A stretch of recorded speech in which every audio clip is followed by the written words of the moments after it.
Hi, this is the Inspired Woman Project. I'm Mikki Kingrey, and welcome. I'm excited to have you here today. And Steph Ritz is who is joining us today. Hi, Steph. How are you? I'm good. Hi. Thanks for having me, Nikki. Hi, welcome. I'm so excited to have you here and to be able to share some of your wisdom and goodness with all of us. And so just so everybody knows, so Steph is her business is called Voice Your Passions. As I then begin to lose mine, Voice Your Passions. Okay, hold on. Okay, I will edit that up. Okay. So this is Steph Ritz, and her business is called Voice Your Passions. And she also does Write Your Book in Paradise, which sounds so fantastic, and I can't wait to learn more about that. So Steph, welcome. And I would love to start out with hearing more about what is it that brought you into this work? Like let's go back with your story and kind of what is it that brought you into this space? Yeah, so I really think of myself as an accidental entrepreneur. No doubt, I did not set out to be on this path. Yeah. However, when I took on both of my parents' dying wishes, my life's Mm, perspective changed really quickly. wow. My stepdad was a famous artist, and he passed away trying to get his autobiography published. And my Mm, mom took on that, but she ended up passing away 2 years later from wow. cancer. Mhm. So I took over the family business as well, dealing with the estate and taking care of everything. And within a month of her passing, negotiated a giant contract to not only Mm, publish his autobiography, but to create a biography to match and to build it into a wow. giant coffee table book to catalog everything he's made, to get the website to match and be ready, and preview articles and all the information to create an entire communication suite around what he did. And it sparked a career in being a ghostwriter and helping people voice their passions and taking your authentic self and putting it into your business. Mm, And so that's how I ended up on this path. When I transitioned online, I set out and I started making videos, and I met someone, and a business mentor, and she really opened my eyes into like how to put myself into a website format, and realized that I had already been copywriting for years and years at that mm. point for other friends and helping them with their stories and to share their ideas. And when I had the chance to meet her, it was like a week before she got married. And I was, so what do you do when you sit down with your business mentor? You're going to talk business, right? And Yeah. we spent the entire time talking relationships. Mm, And it was in that conversation that I realized that I was lying to myself and lying to everyone who was around me. mm, I realized that I was in an abusive relationship, that I had just done a 30 days of making videos and sharing myself with people online the entire time while healing from a cracked rib mm. and not telling anyone. Wow. And until I was able to to not only acknowledge what I was living and what I was going through, but then to give myself permission to change that and to step out of it, it was extraordinary. And I've watched my business reform and Mm, reshape, and wow. it was like tearing everything apart and building it back into what my passions are, and what my purpose is, and how to bring that forward with true patience to see it into fruition. Wow. That's amazing. So I'm sorry about your parents too. Like that's right, something really traumatic that brings about something really beautiful of you being able to start to express yourself almost through expressing, so it started with expressing themselves and then bringing it back into expressing yourself. Was it part of that path then that was it part of that experience of like starting to open up to you voicing your trueness, your truth yourself, that allowed you to step away from that relationship, or was it the other way around? I think it was getting to the point where no matter how beautiful of a business you build, if you're not in alignment with your true self, that it can never grow past that. Yeah. So what I was finding was that my biggest limiter was nothing within my business. It had Mm, nothing to do with the network that was available to me, the clients, how I was doing my work. It was how I was showing up. Because in business, especially in writing, I mean, any business that you're in, Mm-hmm. you're going to be a writer. You're going to be sending emails and newsletters, blog posts, you're creating programs, you're constantly communicating. Yeah. And if you're not showing up as your best self, as the truth of who you can be, then, you know, who cares, right? And it reflects on other aspects and all the way through the business. And when you look at a business, the true differentiator is you. No matter what, I mean, there's 100 accountants, but why do you go to that one person? Yeah. And so that's the differentiator. And when I wasn't being myself, it was seen, and it was really, you know, you think you're hiding things and you never really are. Yeah. It's interesting too. It's almost like there's a part where other people can sense it for sure if you're not in alignment, right? And then the other thing that I'm sensing is that there's a part that you can't see for yourself when you're not in alignment. It's like you can't see the other possibility, or you can't see what more is available to you when you're almost like holding yourself in this space that's not meant for you to be in, you know? Yeah, when I was 18, my grandma ended up having 3 strokes, and I became her caregiver. And though the person that I would sit next to and have conversations with was the woman that I'd always known, stress would shut her down. So whenever we'd go out, or family would come to visit, or we'd go to the doctor, and the doctor would be like, "Hey, so how's it going? What's going on?" She's like, "Everything's fine." I was like, "Well, you know, Grandma, last week you were telling me your wrist was hurting and that you weren't sure of this medication." And so I really became her voice at a very young age. I spent 12 years being a caregiver for my grandma in Wisconsin. And when I stayed in the state for the man who had broken my rib, and so and he had known since the day that we had gotten into a relationship years before that, you know, I was there for her, and my plan was always to leave. And then I didn't. And so I wasn't being true to myself, and I wasn't being true to my desires. And it showed up in many different ways. And when I left that relationship, it was almost like a curtain came down and the actors came out, and we could talk about the roles that we had played, because it's truly just a role that we're stepping into, and it's not who you really are, and able to take that forward into other aspects of our life. So I left, and I was like, woohoo, I'm free, left Wisconsin and moved to the Redwoods. I had always wanted to go to where the giant trees were that you could drive through. Yes. And so I decided to go, and it turns out that one of the ladies that was with me when I met my business mentor, actually the person who connected us, our friend Christina, she lives right where I was looking, where the ocean meets the redwoods. And I went and just spent a year and a half there. And shortly after I moved there, I went on a retreat, an equinox retreat, with a group of women. And I came home and created a 100-page outline of everything that I wanted to do in my business. Wow. And I've seen almost all of that implemented at this point. It's just like checking off a list. It was really shedding everything that didn't belong to me so I could step forward. And it was just amazing how much it opened who I was. So I did a year and a half sabbatical, and now I've come back to a city life, and I'm loving it. But I also built a way to be able to go back into the redwoods a couple times a year, and to bring others into that openness, and to really step out of the noise of your life and into the quiet of who you really are. I love that.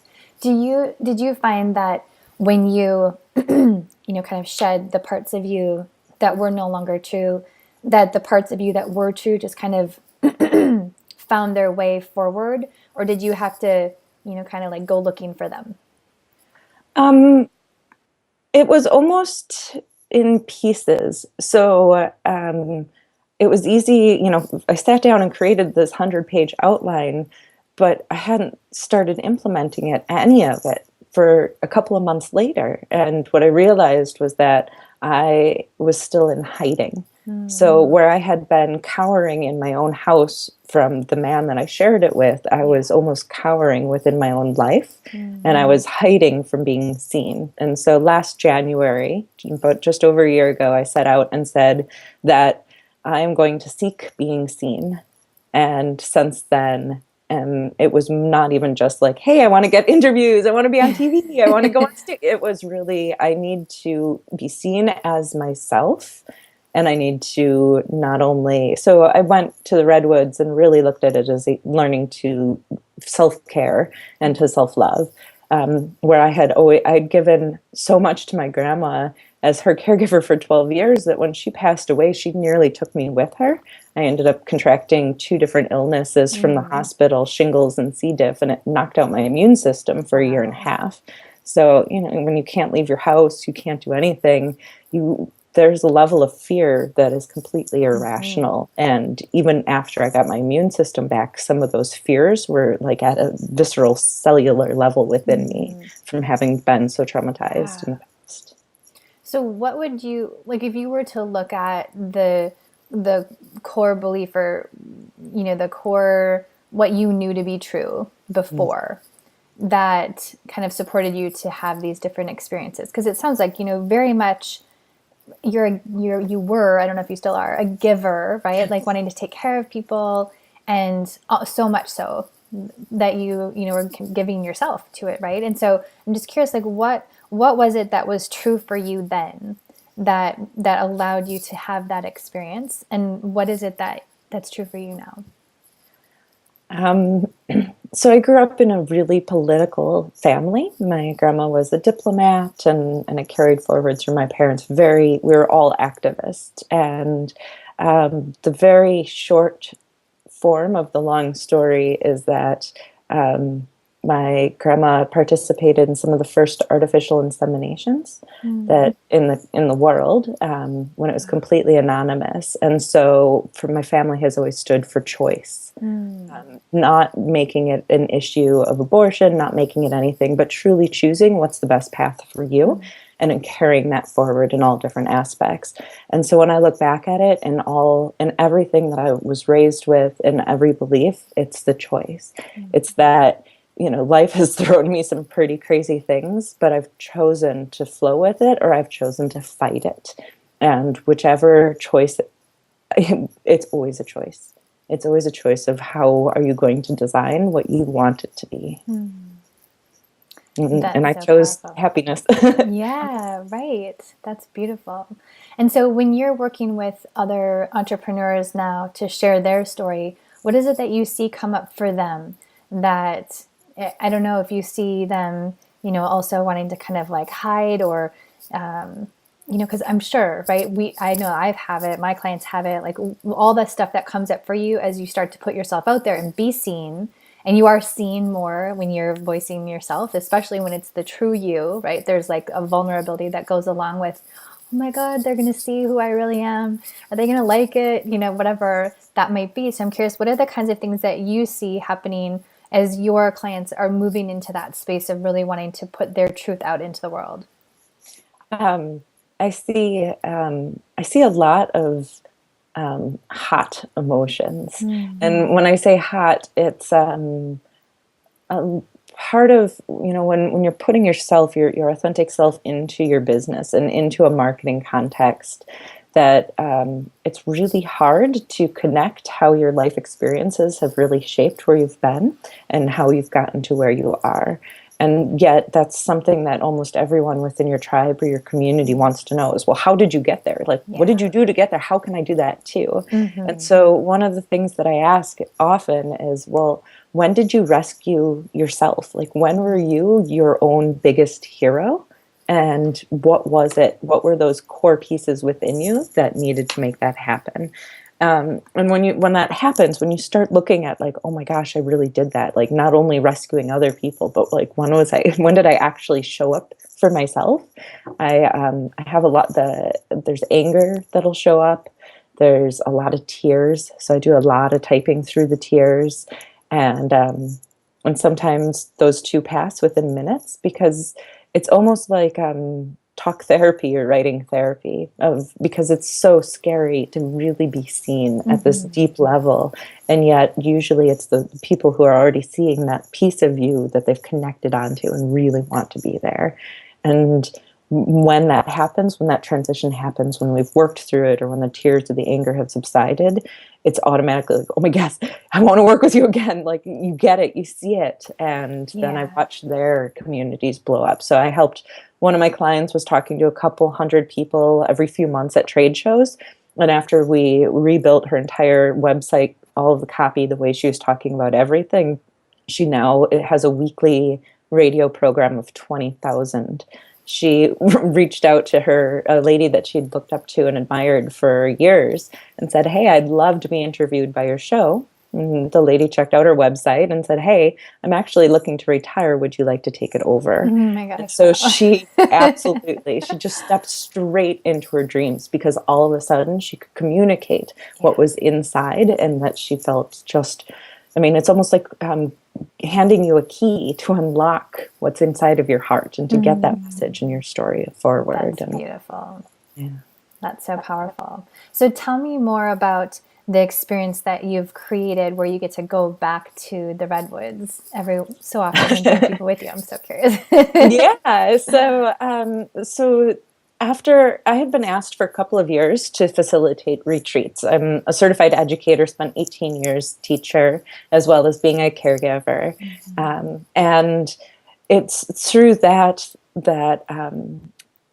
actually got me to go on retreat in the first time, because people had been asking me to facilitate retreats. But when you're a caregiver, vacation doesn't really exist. Like, you don't get to go anywhere. And if you do, it's very brief, and it was always for business. And so I decided to go for it. I've been asked and asked, and I said, all right, so what is the ultimate design? And what I did is that I took the process. I've been writing a ghostwriter for millionaires and billionaires, and they'd fly me out, and for the first week of the project, we'd work all day, 5 days in a row, just nailing it down. And then I'd fly home so I could resume being a caregiver. And so I took what I did in those 5 days, and then did with multiple writers, and turned it into a 3-day retreat, keeping it on the equinox. So there's always a transition on that side, but built a way so you're outlining your book, but aside from just creating a book, this is a book for your business. So it really needs to position you, it needs to position your work, and you need to create a clear marketing plan. So books today, especially when they're for businesses and you're running an online platform, it's not just a book you're going to pick up, but how does the book lead back to your website? And once they're at their website, how do you get them to pick up the book again? Because common knowledge, and the way it's always been, was never, ever get them to put down the book. Keep the page turning, right? And it's completely different methodology these days in how you're really using it comprehensively to support you and your business. And so often it's people who they hit a level in their business where they can't move forward. So I know that at one point, I was trading, dollars for hours, and there's only so many hours in the day, and I hit a wall, and I had to stop, and not only what I had done for my clients, to stop and do that for myself, and to be like, well, what is it? How is it that I've positioned myself into this space where there's such a high demand and there's not enough me? So how can I then leverage me, if that's the differentiator? And creating a retreat for somewhere where you can let go of everything, where you can step into paradise, whatever that may be. So I'm only planning them 6 months in advance. They're twice a year, so spring and fall equinox. And whomever are the first people to financially commit decide where paradise is, or help me decide where we're going to make paradise. So this next one is going to be in the Redwoods in Mendocino, at a giant reserve private retreat facility in March. And then there's another one coming up in September. And so far I've had a request for Oregon redwoods and hot tubs or hot springs. So that's where I'm at right now. You're coming closer this way. I like it. Further up north. So That's it's great. really, paradise can be anywhere. Yeah. And so what's going to serve the best, and what's going to be the best for you in that setting? And that though the redwoods were ideal for me, it might not always be ideal for everyone. And so I wanted to build in that flexibility to recreate paradise, because your passions are your paradise, right? And until you give voice, until you really show us what your paradise could look like, we can't truly understand the perspective that you're living. So it sounds like there's a strategy that's evolving for how people use a book in their business now. And I'm curious how much of it is the birthing of their story, and how much of it is the positioning. I know they all go together, but when you're doing this work with people, like, yeah, just tell me more about that part of it. Sure. So when you create a business, no matter whether incidental or purposeful, you create a persona around you. The way that you're perceived in social media or through the words that you're using online, when you're sending emails, there's even a different voice. So I was working with a woman who's planning on coming to the autumn retreat, and she realized, she's like, well, everyone lights up when I talk about what I'm doing, but I'm not getting any responses to my emails. And so we stopped and we sat down and we started looking at, well, what is it? And one of the things that I make every single client do is read out loud to themselves to be able to hear it. If it can't come off your tongue, then it shouldn't be coming out of your mouth. And if it shouldn't be coming out of your mouth, it shouldn't be out of your fingertips either. And it's made a big, big difference. And the other huge thing is that I get this, I am high and mighty, you need to listen to my business, except for that they forget that there's someone on the other side of the screen who's actually reading the words, or someone listening to the podcast, and you're talking to someone. There's always someone there. And though that someone might change, if you forget to put them or forget that you're talking to them, it changes. And so when I look at my own experiences and how my perspective has not only shaped my understanding of life, but it's helped me then give voice to so many other people, because we can only see what we see. We see what's in front of us, and yet someone else might be coming from a completely different perspective. I know I am someone who'd be thrilled to sit with a computer all day in my lap. However, my client on the other side might not be ready. So it's like, okay, so we're going to get up, we're going to take a 5-minute walk break, and we'll resume our call in a minute. And that's fine, but let's move. Or even in the way you use your words, like, have you ever seen when you pick up one of those little miniature dogs, you hold it over water and their legs start kicking right away, right? And it's hilarious. It's instinct though. So the minute that they drop, their head's going to stay above the water and they're off and floating, right? And for me, I just moved to LA, and that's what this transition has felt like. Like the minute I landed, my head was up, my feet were going, and business was just flowing. It was one of the easiest transitions I've made. And I couldn't have done it without my instincts having done so much to prepare me to get me here. And in that one example, you've felt it, or you've seen it, or you've experienced it, and you can almost feel it. And you forget that we've all had experiences. So if you can relate it, all of a sudden you've created an image of the understanding, not just the words, not just telling us, but actually showing us what it would be like. So is there you've given us lots of great little nuggets along the way. Are there any other tips or things that people can take away that can help them to start more powerfully telling their story?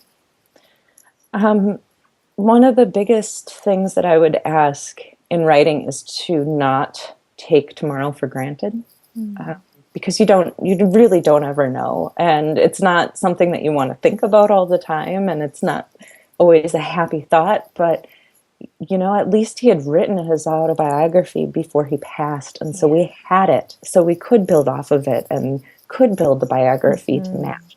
At least, my grandma had taken the time to share with me so I could share for her and bring her voice forward. And, it's hard because I look at people who are twice my age and spending time with their mothers for Christmas, thinking that they have all the years in the world. And I'm like, well, listen, you're already older than my mom when she passed away. And yet I feel like you're not acknowledging that it is the gift to have each day. And so what you need to say, what lives inside of you, that's what needs to come out. And if you take it to the grave, then who else, like how many people are you not serving by not stepping up? How many people are losing out on the special gifts and the uniqueness that you bring to this world just because you're afraid to share your own voice and to voice your own passion? Okay. Yes, that's so powerful. I love it. And, one of the things that I love in even just the little introduction thing that I have for you is turning what you're saying into what you meant to say. Like, I just love that so much. And it feels really powerful in that moment too, when you're talking about someone whose story, who is someone that's really important to you, or your own story, and having somebody kind of help pull out the words that are what you actually mean to say, so that it can come out in that powerful way, is just so beautiful. So I want to thank you so much for taking the time to share your story and all of your perspectives. And I love how your experiences have led you into doing this really purposeful work that you can tell just lights you up. And so thank you for sharing that with us. And if I'm sure there's people that are wanting to know, how can I find out about the Redwood experience, or how can I find out more about what you do? And where would you invite them? Yeah. So if you're interested in the retreat, if you're at the point where you're really ready to pour yourself into your business in a book format, you can go check out writeyourbookinparadise.com. And if you're looking for more one-on-one work or individual times, head to voiceyourpassions.com. And I'm absolutely here and available to, and willing to have a conversation with you and to see how I could help, or how you can help yourself.